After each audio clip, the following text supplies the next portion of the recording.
What's up, everybody? This is Frank Dutch of Frank Dutch Music. Today I'll be giving a tutorial on how to do reverse reverb. Now, reverse reverb is basically this right here. Stay fly, get money, yeah. Pull up to the scene with the baseline. Now, you hear that effect a lot, mostly on hip hop, and R&B vocals and stuff like that. I've even heard it on some rock vocals. But it's also used in sound design, and now that I think about it, I've also even heard it on drums. But use it however you like, get creative with it. This is your paintbrush, this is your canvas. I'm just here to show you how to do it. So without further ado, let's get started. All right, now the first thing we're going to do is we're going to delete this track here because that's a part of the process with how I do it. So let's delete this, and we're going to zoom in. All right, now. Then you want to highlight the section that you want to apply the effect to, and you want to copy it. And then, after you do that, you want to duplicate the track. Now, when you go to duplicate the track, make sure that you have active playlist and alternate playlist unchecked. I mean, that is unless you want the alternate playlist, but the idea is to have a completely blank track, but with all of the same settings as the previous track that you're duplicating. So you copy it, and I'm gonna place it right here. Okay, now that I have that in place, the second thing that I want to do is, since we know we're doing a reverse reverb, let's go ahead and go to the audio suite and pull up your favorite reverb. In this case, we're going to use the Reverb plugin. All right. Now, while holding Shift, go back to Audio Suite, and we're going to pull up the Reverse plugin. And doing it that way basically allows you to be able to have both of these plugins open at the same time. And if you notice, this little square isn't illuminated, and that's what allows you to have multiple plugins open at once. So, little tip. All right, now, if you don't have the clip highlighted and it looks like this, or however color your tracks are set to be, you want to highlight it and click on it. And let's go ahead and reverse it. So we're going to listen to it. That's how it sounds. All right, now we're going to reverse it. All right. Now, I want to have a long decay on mine because I like the way it swells up and leads into the vocal. So I'm gonna set my decay for about 15.4. Now this part is important. Let's zoom out a little bit.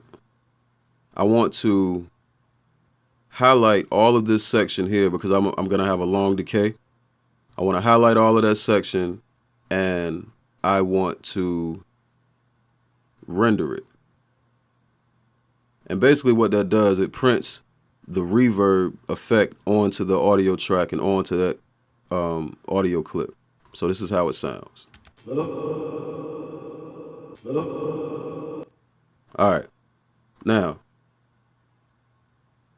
if you just so happen to not have it highlighted again, you make a mistake and click somewhere else, just simply highlight it again.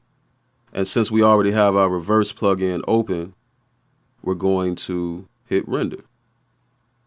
And basically what that does, that reverses the effect. See what I mean? Now, this is the other most important part.